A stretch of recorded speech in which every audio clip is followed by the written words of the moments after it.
Welcome back. If you haven't already, please hit that subscribe button, hit the bell notification button next to it, and you'll be notified of any new uploads. Sorry, I'm just getting myself organised here. We're back at the other house, the snow's all gone, and had a bit of an eventful drive home yesterday.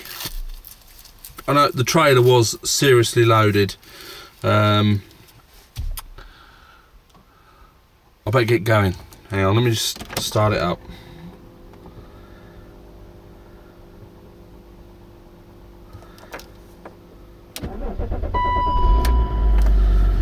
There we go. Starts on the button.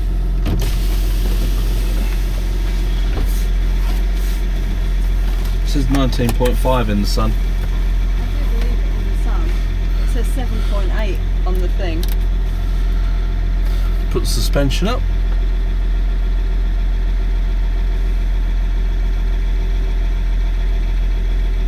That's it. Enjoy. Are you watching me out on the road? Yeah. Switch the bloody parking sensors off.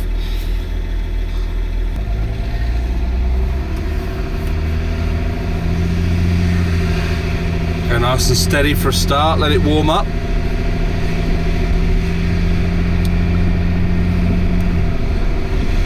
Don't like to, it's an old vehicle, it's done 132,000 miles and don't want to be thrashing it. Oh, not been down here for a while, there's a new bungalow gone up. Yes, I like to let everything warm up nicely, and there's no rush. There's no point thrashing these sort of vehicles. You say it's 17 years old now. It's done a few miles. I don't know how it's been driven previously, but I like to keep it, let it warm up, and even then I don't push it too much. And going back to what I was saying earlier with the trailer, we was coming back with the trailer yesterday, and I don't know if you've seen our video on one of the bathroom renovation videos we were doing. We cut all the oak beams out. That's good firewood. So Tina loaded them all up in the trailer.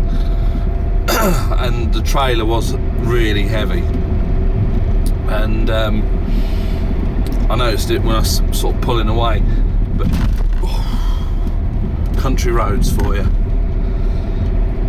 Now this, when you get up to about, because they've lowered the national speed limit now to 80 kilometers an hour, which is 50 miles an hour, this seems to sit at 50 miles an hour.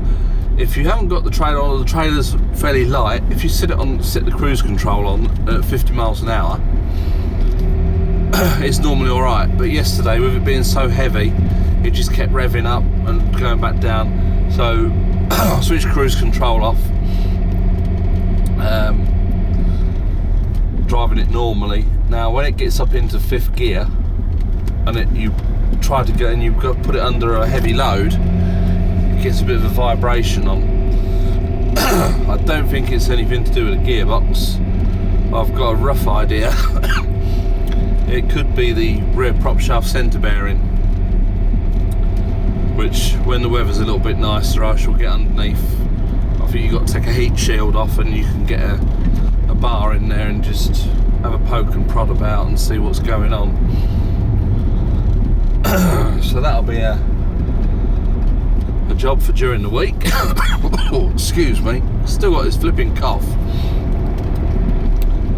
Got a van right up my arse. I'm not going to go fast, mate. We have beautiful sunshine in a minute, which is just what the doctor ordered. Yeah. Now, I just love driving this. It always brings a smile to your face. Lovely open countryside, beautiful roads. Well, beautiful roads, they're full of potholes, but they're not too bad. Could be worse. There's a few things on this car that have stopped working since we've had it. The sunroof's one of them. The sunroof wasn't working when my sister brought the car out. The dealer delivered the car to my sister's house, and I said to her to use it for a week before she drove it over here, so she knew if there's anything wrong with it. Of course, they was all having to play with all the switches. They wound the sunroof back and it wouldn't come forward, or wouldn't come all the way forward. Luckily, in the boot was the winding tool, so they could close the sunroof manually.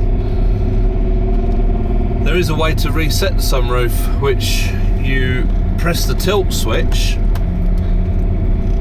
which tilts the sunroof, and you hold the tilt switch in that position for 20 to 30 seconds, and that resets the sunroof.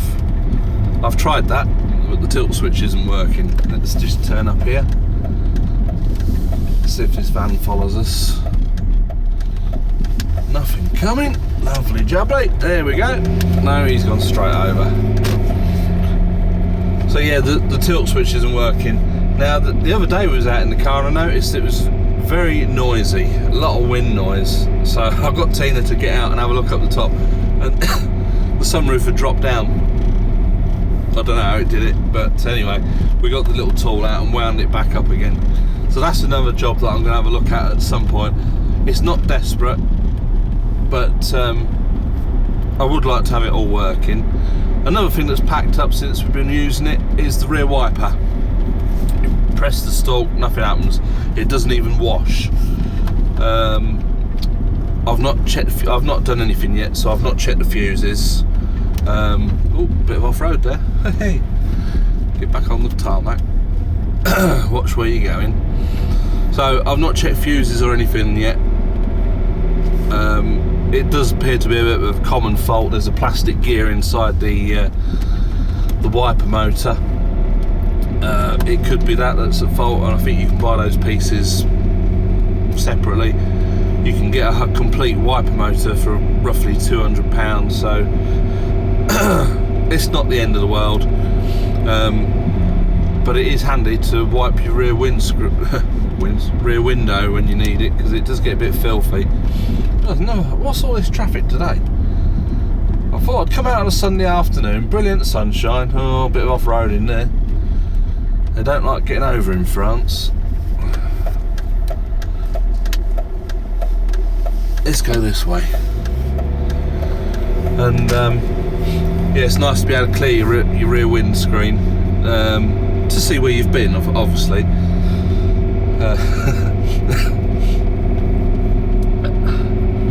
So far I think that's about it that's gone wrong. I think it's got heated mirrors, because this mirror seems to clear, that one doesn't, so that'll be another job that we'll have to look at. This drives lovely, this thing. I mean, I know it's old. People slag them off. I mean, my Range Rover videos so far, I've had people saying how they've loved driving them, and they're great. Other people, I mean, one bloke, all his comment was a garbage can on four wheels, which, if you've had a bad experience with them, fair enough. I mean, I've been a mechanic since I left school, so I could say that about any car really, because I've worked on almost any car. When I was on the breakdown trucks, we were towing any sort of car, There's no car really that doesn't break down. They all break down at some point. And it's like a lot of these forums. You go on there, you're doing a bit of research. Oh, I fancy a Range Rover. Let's have a look, see how reliable they are. You go on the forums and you'll have 5, 6, 10 people saying what a bad experience they've had with their Range Rover, never touch one again, never touch Land Rover. If you took that 5, 6 or 10 people out of the thousands of Range Rovers that have been built, to me it just doesn't make sense. A car is a car. But I must say, I do love this Range Rover, even though it's a really old one. And I think it's been well looked after, which does help. I mean, I've got all the old MOTs right back to its first MOT, and it's only been doing, like, in the last few years at least, about 2,000 miles between each MOT, which is yearly, so 2,000 miles a year, that's nothing. It's been serviced, it's been looked after, it's had some of the airbags changed and suspension stuff done. I must get on and do the gearbox service, get that done, just for a bit of peace of mind. The gear change is fine at the minute, everything's fine. It doesn't slip, it doesn't clonk, it's all smooth. The only issue we've got is when we're driving under load. If I can get it into top gear at 50 miles an hour, so as you get up to speed, you've got to slow down again. Let's get up to, oh no, there's a bit of a bend coming up here. This flipping cough, it will not go. Of course, they've now changed the motorway up here. Well, I'll say motorway, it's the N10, which is a bit of a dual carriageway. I don't know if I'll be able to get back onto it. I might have to go, I've got to Chevenceau and we'll have a bit of a blast down the motorway and see how it goes. The trouble is, these roads aren't very good. I mean, I'm doing 45 mile an hour in a minute because they're so bumpy and used to do a lot of work around there when I was still walking. That seems like a lifetime ago now. Yeah, look, 5-way crossroads, only in France. Nobody knows whose right of way it is, so it's just pot luck. I think you are always supposed to give way, when there's those bollards on the junctions, you're supposed to give way to the right. That's the idea. But this time on a Sunday afternoon, when they've all had their brandies, there's a different story. RN10 up this way, so we should be lucky. We'll be able to get onto the motorway and we'll have a bit of a blast down the motorway. Let's see if we can get up to 50 mile an hour. Well, I'm not thrashing it, that's just...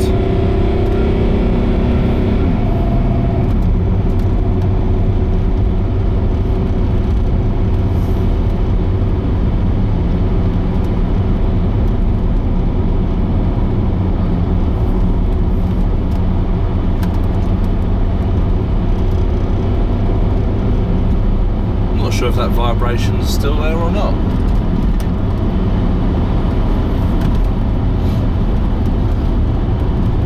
Not really the sort of roads to be travelling at speed. I won't slow down.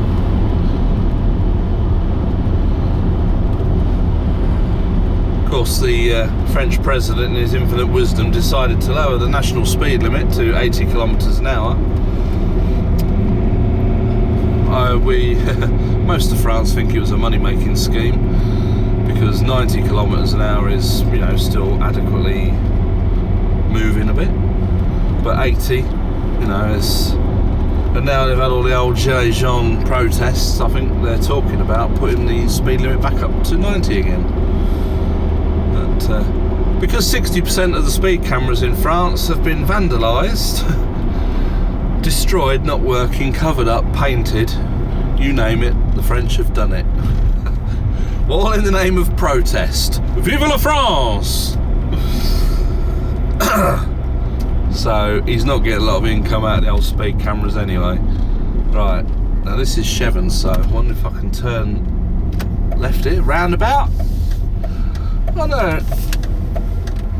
if you Americans have roundabouts. Obviously we got them in the UK. We have them in France. It's just in France. Oh, there's a chasse meeting. Chasse being the hunt. It's not a hunt with horses. It's a load of idiots that go out with shotguns and rifles. They have brandy for breakfast. They have a big old lunch and then probably a bit more drink at lunchtime. You see them staggering around in the fields and waving firearms about. But they're alright because they've all got orange jackets on, so they know not to shoot each other. They just shoot anything else that moves. Right.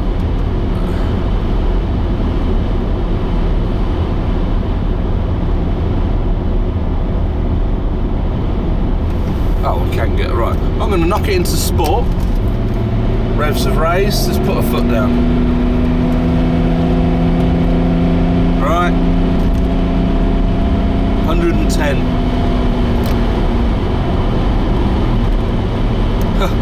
But now we're dropping back down to an 80 because it goes to single carriageway. Typical. Bloody typical. There goes a buzzard.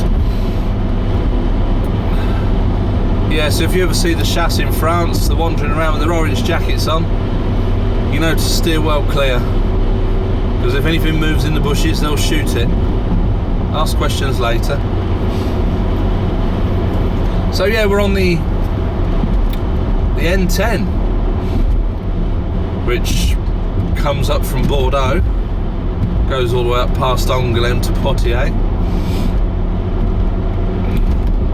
I don't know if you can see much of it out the windows, it's just all French countryside. No, I don't think we're actually on the N10, I think the N10's over there, you know. Oh, I'm confused. No, they haven't. They've not finished the N10 going that way, so this is the old N10. I do apologise. Yeah, the new N10's over there, but it's only southbound traffic at this point. Yeah, I've not been up this way for a long time.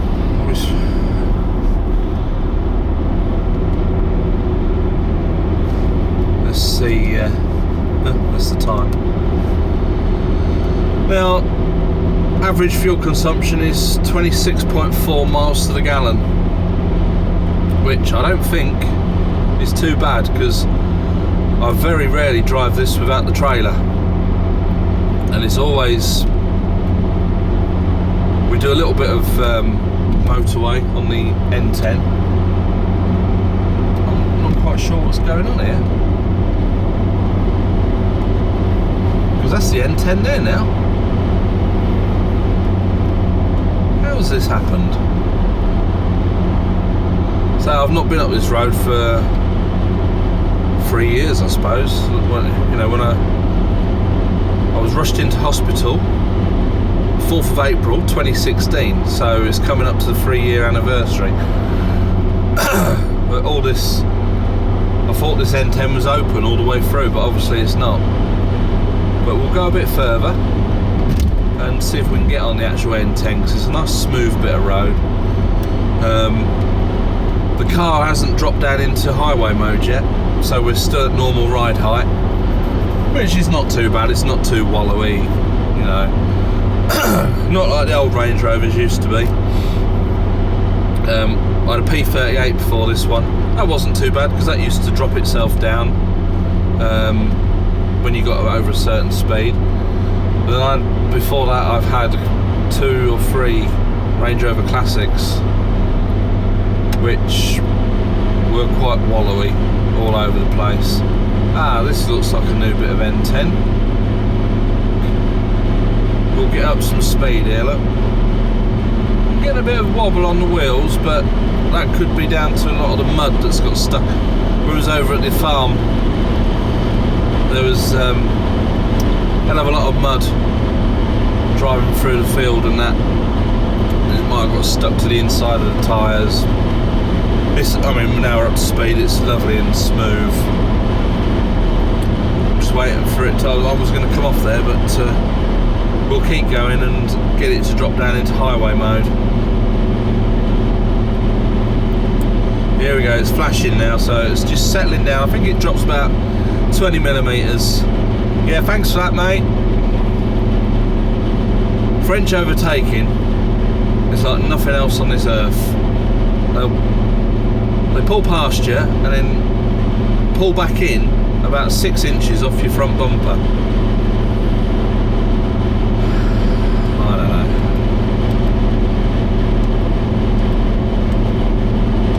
know. Set me trip back to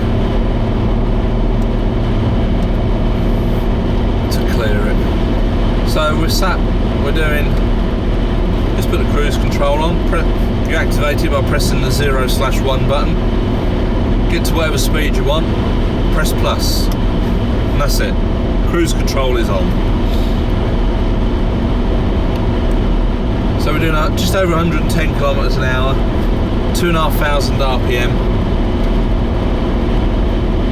There's a little bit of wind noise, but nothing much. Nothing like when the sunroof had dropped itself open. And it is smooth. And you could sit at this all day long. Absolutely brilliant.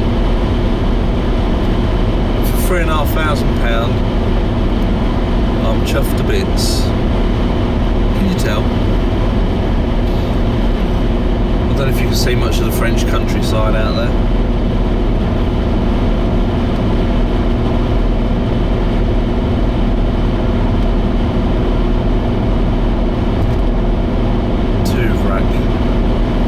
Let's come off of this one.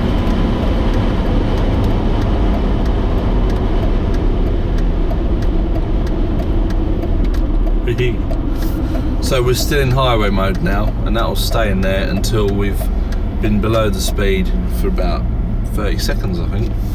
Once we've been under the speed for 30 seconds, it goes back up to normal ride height again.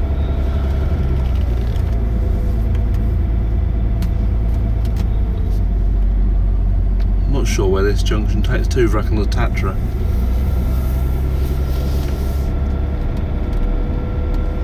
So they've put all these new junctions in where they've put the new N10 in. Before, you'd just be able to, it was a single carriageway, you could drive straight over it. It was a little bit dangerous because they used to come flying up there, quite some speed. So let's head down to La Tatra. We won't go to the Touvrac. Yeah, I know where this was a road that we used to come down when we was going over to Chalet. We'd just drive straight over it. Now they've put in a roundabout and a flyover. I remember coming past this house actually.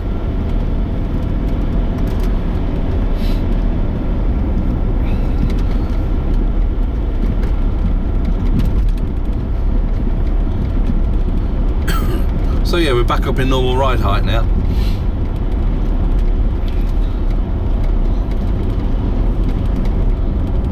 It's all very scenic. I think what I'll do is I'll spin the camera around and you can see the scenery.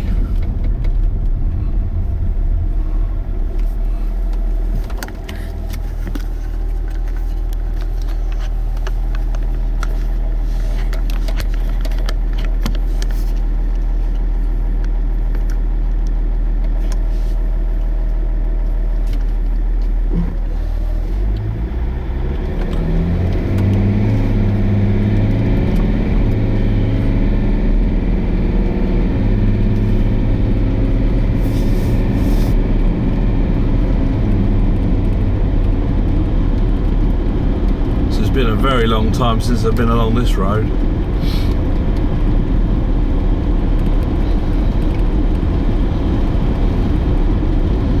Glorious weather. 7 degrees. That's blooming tropical, that is. Was compared to last week anyway.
Do a left here. It's a bit of a naughty one because you can't see what's coming over the hill.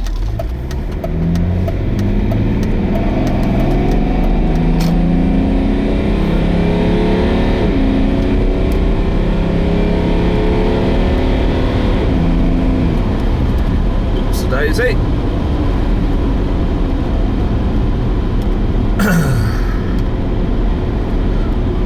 Although a lot of people say this old bus is underpowered, it still gets a shift on when you need it to. Oh, I don't know if you can see that there, a little buzzard. That was a big buzzard flying out of the trees. Now this is the French for you, look. They've narrowed the bridge, put a footpath either side, so now it's just one-way traffic, whereas before you could get 2 cars over it.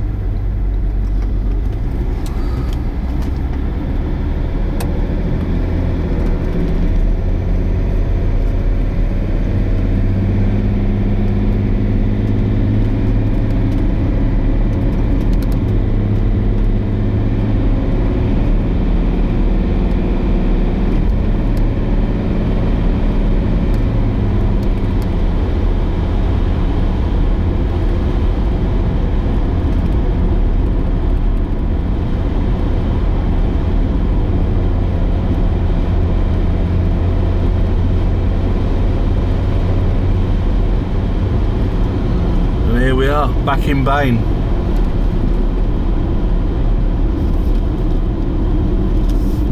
It's getting a bit warm in here with the old sun on the windscreen. Yeah, look, here's a Shas meeting. All the 4x4s parked up in here, look. Oh, he's got his barbecue on. They'll be going back out after lunch to finish off their shooting.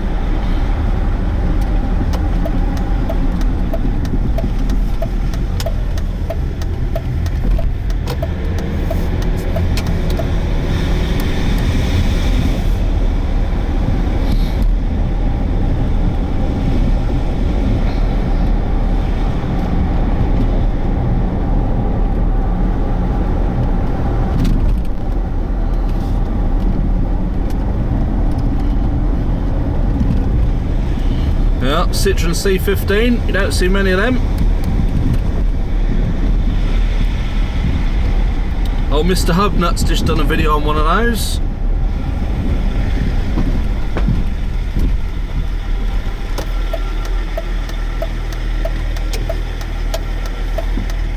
Nothing coming.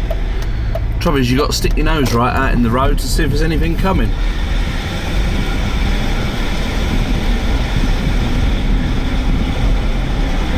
.30km speed limit down here, but be careful.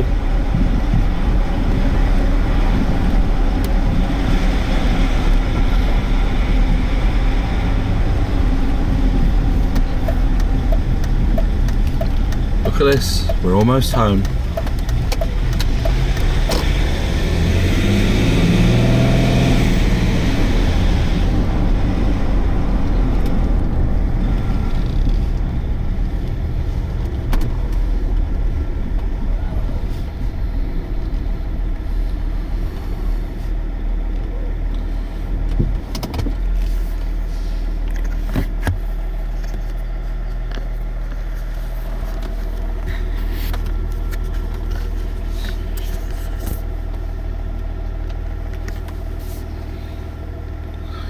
I think I'm going to be joined by 2 dogs now.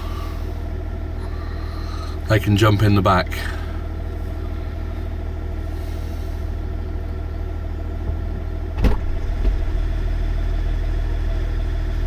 Could be anybody's car, look. You open it and they jump in.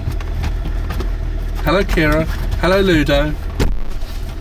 I could be anybody, couldn't I? Stranger. Stranger danger. You don't care, do you? Flipping dogs.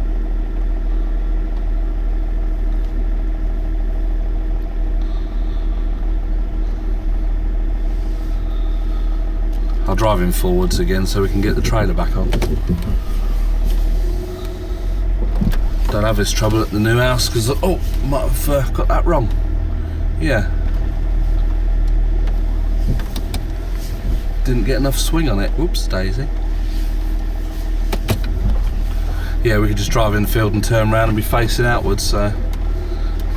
There's Tina, in charge of the gates. And that's it.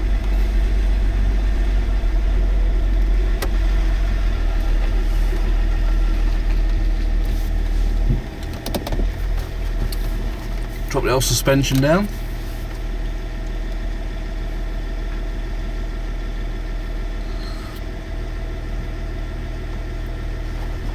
And we're down. Touchdown. Tina will let the dogs out now.